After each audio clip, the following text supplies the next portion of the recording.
Salut, je suis Gildas Télézing. Vous connaîtrez la vérité et la vérité vous affranchira. C'est toujours un plaisir pour moi de vous retrouver pour partager avec vous la connaissance de la parole de Dieu.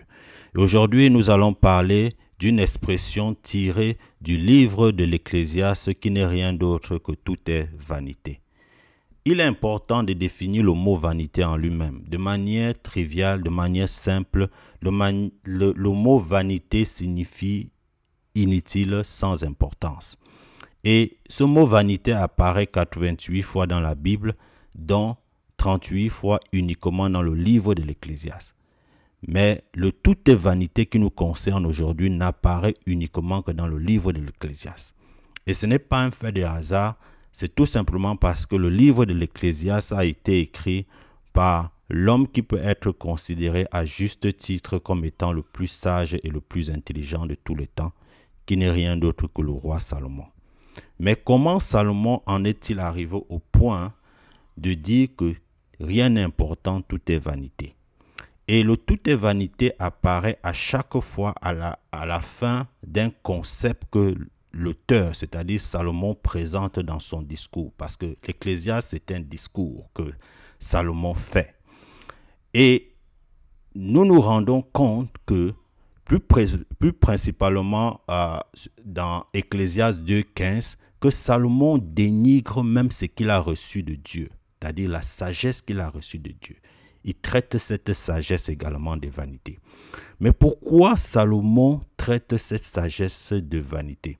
Pour mieux comprendre le fait qu'il traite cela de vanité, il est important de faire un flashback pour se retrouver, disons, à l'époque où Salomon fait cette demande au Seigneur. Dans 1 Roi 3, plus particulièrement au verset 9, Salomon demande au Seigneur un cœur intelligent et sage pour diriger le peuple qu'il lui donne. Mais cette demande de Salomon est égoïste. Pourquoi je dis égoïste? Parce que dans cette demande de Salomon, qui n'est pas authentique dans son ensemble, Salomon ne pense qu'à lui. Il ne pense qu'à sa grandeur. Il ne pense qu'à exercer son pouvoir sur le peuple de Dieu. Bien que cette demande plût à Dieu, comme la Bible nous enseigne, cette demande n'était pas authentique dans son ensemble du point de vue de la chrétienté. Parce que la chrétienté repose sur deux éléments fondamentaux, qui sont la relation avec Dieu et la relation avec notre prochain. Salomon, ici, dans sa demande, ne parle que de la relation qu'il devait avoir avec le prochain, avec le peuple. Mais à aucun moment dans sa demande, Salomon parle de sa relation avec le Dieu créateur de l'univers.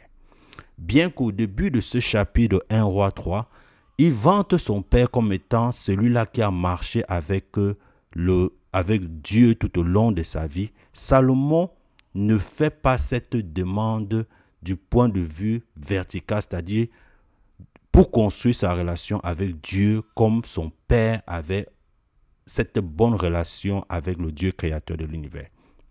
Donc, c'est ce qui amène à comprendre que cette demande de Salomon n'est pas authentique du point de vue de la chrétienté. C'est la raison pour laquelle des années plus tard, il dénigrera cette sagesse. Pourquoi il dénigre cette sagesse?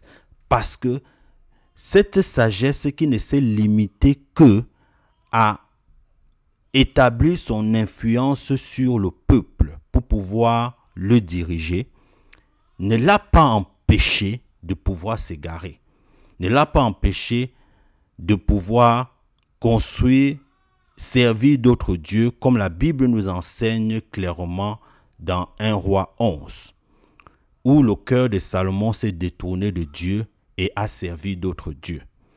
Et c'est parce que justement dans cette demande de Salomon, Dieu n'était pas dans sa demande qu'il a chuté.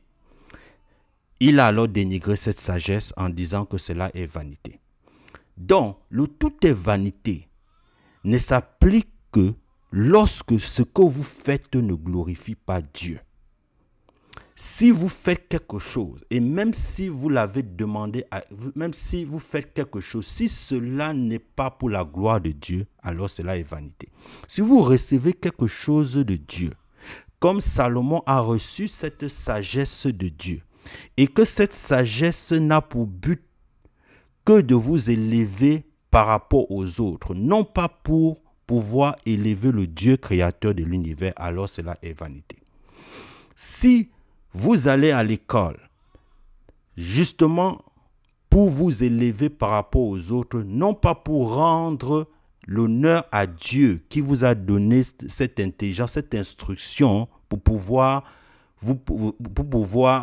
réussir dans la vie, alors cela est une vanité.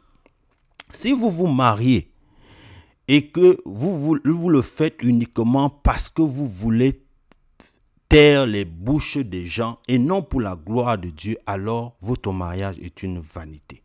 Si vous voulez même d'un enfant et que cet enfant est tout simplement pour pouvoir taire les voix des gens qui disaient que vous n'enfanterez point et que vous ne donnez pas l'honneur à Dieu qui vous a donné cet enfant, alors cela est une vanité. Et par conclusion, comme la Bible nous l'enseigne clairement à travers la lettre de Paul à l'église de Corinthe, 1 Corinthiens 10, 31, soit donc que vous mangez, soit que vous buvez, quel que soit ce que vous faites, faites-le pour la gloire de Dieu. Et si vous faites quelque chose pour la gloire de Dieu, cela n'est point une vanité. Mais le tout est vanité s'applique uniquement lorsque ce que vous faites ne glorifie pas le Seigneur Jésus. C'était comme ça brièvement l'explication de toutes les vanités. Merci d'avoir écouté, merci d'avoir partagé, merci pour vos prières, merci pour vos likes, merci pour votre soutien. Je suis Judas Télézin. Bonsoir.